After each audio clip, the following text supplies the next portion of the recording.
नाज़रीन, क्या आप जानते हैं पानी के बाद दुनिया में सबसे ज़्यादा पिए जाने वाला मशरूब कौन सा है? नहीं ना? तो ये जानने के लिए वीडियो को एंड तक लाजमी देखिए।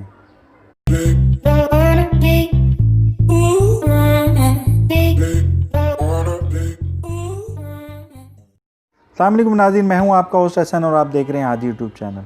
नाज़रीन, आज की इस वीडियो का टॉपिक बहुत ही इंटरेस्टिंग टॉपिक है जिसका ताल्लुक़ हमारी रोज़मर्रा ज़िंदगी से है। तो वीडियो शुरू करने से पहले अगर आप हमारे चैनल पर नए हैं तो हमारे चैनल को सब्सक्राइब कर लें और बेल आइकन के बटन को प्रेस कर लें ताकि नए आने वाली वीडियोस को आप जल्द से जल्द देख सकें। तो चलिए आज की वीडियो शुरू करते हैं। हमने मशरूब सभी मुज़रे सेहत तर्क किए, एक छोड़ी ना गई हमसे ये साली चाय।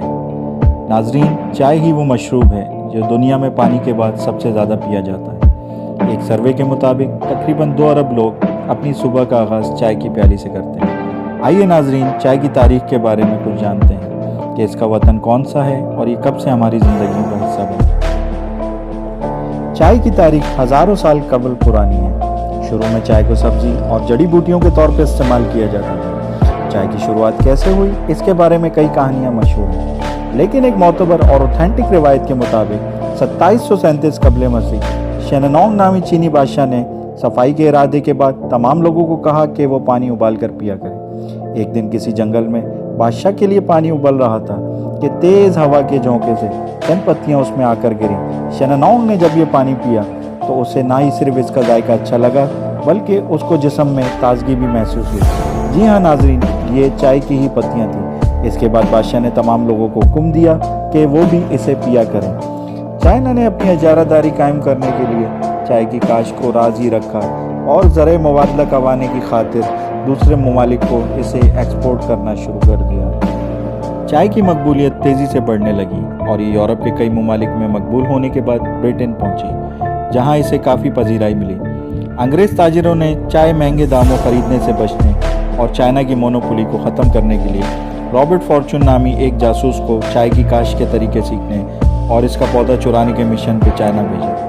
रॉबर्ट फॉर्चून को अपना मिशन पूरा करने में तकरीबन 3 महीने लगे और वो चाइना से कुछ मजदूर और चाय के पौधे लाने में कामयाब हुआ। अंग्रेज़ों ने आसाम के इलाके में चाय के पौधों की काश्त की, लेकिन चाय के पौधे चाइना के ठंडे इलाके के आदी थे। वो आसाम की गर्मी की वजह से सूख गए। इसी दौरान आसाम के पहाड़ी इलाकों में रॉबर्ट ब्रूस नामी आदमी ने चाय के पौधों से मिलता जुलता एक देसी पौधा ढूंढ निकाला। ईस्ट इंडिया कंपनी ने अपनी तवज्जो इस पे मरकूज करते हुए इस जैसे और भी पौधे ढूंढ निकाले और चाइनीज़ टेक्निक की मदद से आसाम में इन पौधों की काश्त की। इसी तरह वो अपने मिशन में नाकाम होते हुए भी कामयाब हो गए और एक आला किस्म की चाय काश्त करके कुछ ही अरसे में चाइना की मोनोपोली ख़त्म करने में भी कामयाब हो गए। चाय में चीनी और दूध की मिलावट का सहरा भी अंग्रेज़ों के सर ही जाता है। नाजरीन, उम्मीद करता हूँ आपको आज से पहले चाय की इस तारीख के बारे में मालूम नहीं होगा और अपनी वीडियो का इख्तिताम इस शेर से करना चाहूँगा कि कभी कभी तो फ़कत चाय की प्याली से, कभी कभी तो फ़कत चाय की प्याली से ख़िज़ा की बूढ़ी थकन को बहार करते हैं। नाज़रीन, अगर आपको हमारी आज की वीडियो पसंद आई है तो इसको लाइक करना मत भूलें और हमारे चैनल को सब्सक्राइब कर लें और बेल आइकन के बटन को प्रेस कर लें ताकि नए आने वाली वीडियोस को आप जल्द से जल्द देख सकें। अपना ख्याल रखिएगा। अल्लाह निगहबान।